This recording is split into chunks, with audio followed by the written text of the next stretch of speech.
We traveled to the Texas border last week for the third time in the last 2 years, and I was able to see firsthand how this crisis has expanded throughout Texas, from El Paso to McAllen to Del Rio. Now border agents tell me migrants are expanding into Arizona. Watch.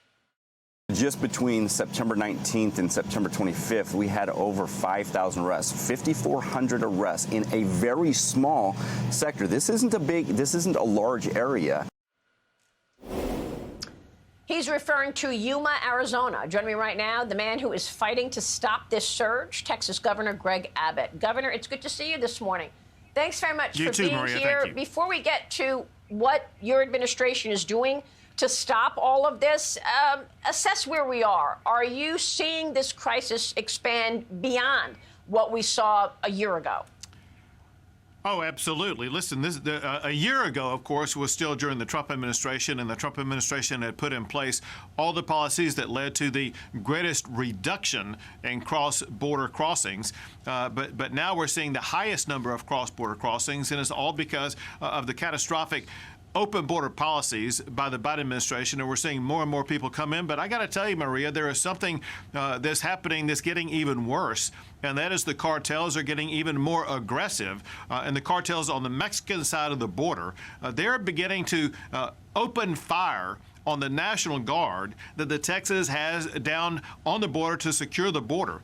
This is escalating into a firing war on each side of the border, where Texas and our National Guard are having to defend themselves and defend the state of Texas.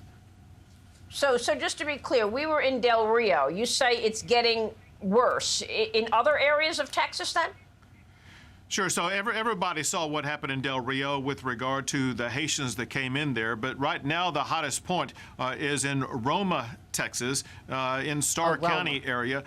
And that's the area where the cartels on the Mexican side of the border are shooting at the National Guard on the Texas side of the border. And so what Texas is having to do, we're having to step up and guard multiple points across the entire border.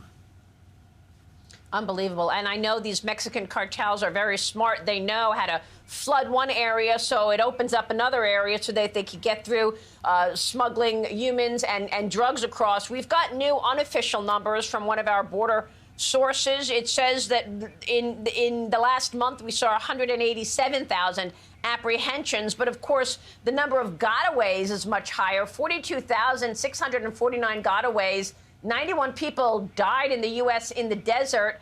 What do you want to say about these gotaways? We just heard from two ranchers that said they're watching their property damage every day. They have to carry their gun everywhere they go, including to throw away the trash. Well, listen, those ranchers were spot on in their assessment, and that is the Biden administration has completely abandoned those ranchers. The Biden administration has completely abandoned all the people who live on the border, and they have abandoned people in the state of Texas. And Maria, these are counties and these are people who traditionally have voted Democrat that the Biden administration is ignoring, and he's putting them in danger. And you heard that rancher talk about the need to carry a gun. Remember, Biden said there was no need for anybody ever to have a gun of more than 6 bullets or 6 rounds, whatever the case may be. These are people who need the firepower to be able to deal with the cartels who may be coming across the border. And so this is exactly why people need their Second Amendment rights to protect their own safety and defend themselves on the border. But this is also exactly why Texas is stepping up to do more than any state has ever done to help to secure this region so that we can help ranchers like that. It's why Texas has devoted more than $3 billion to secure the border. It's why we have the National Guard and the Texas Department of Public Safety on the border. It's why Texas itself is building a border wall to make sure that we will be able to better secure our border.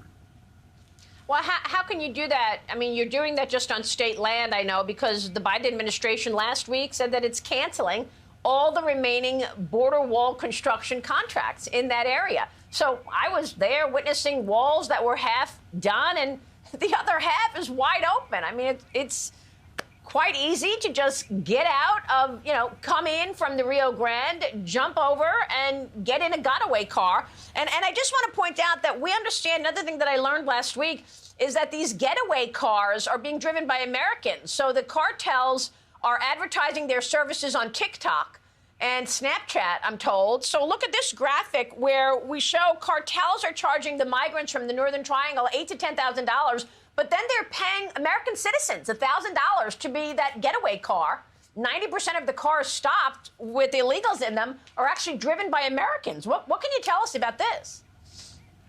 Well, first of all, it's true. Second, it's something that the Texas Department of Public Safety has been working on, and we just made it far easier for the Texas Department of Public Safety to both arrest and be able to prosecute these people who are assisting in smuggling. This is an accomplice to a felony in the state of Texas. And so I signed a new law that makes it easier to crack down on smugglers in the state of Texas.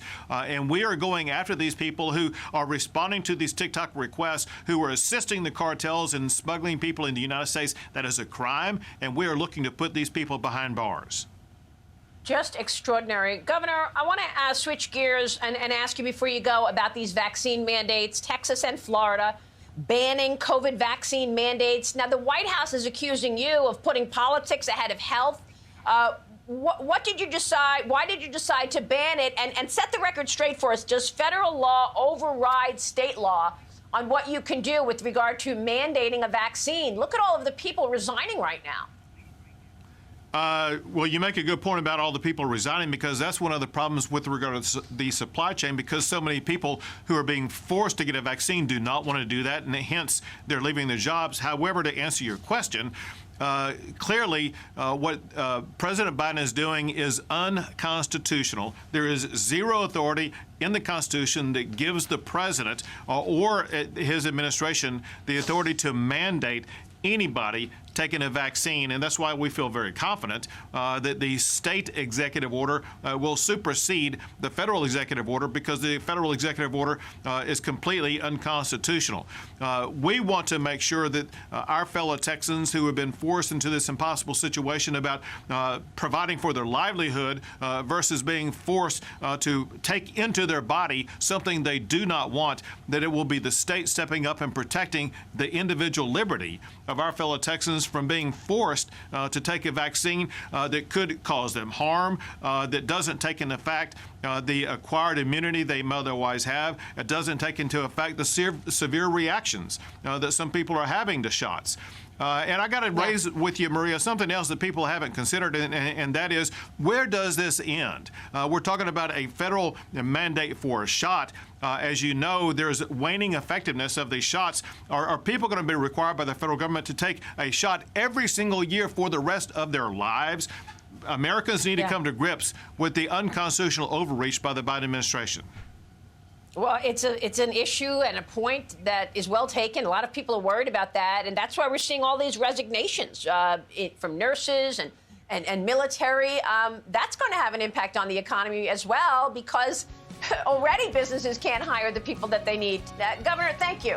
Thanks very much for all of your efforts and for joining us this morning. Governor Greg Abbott.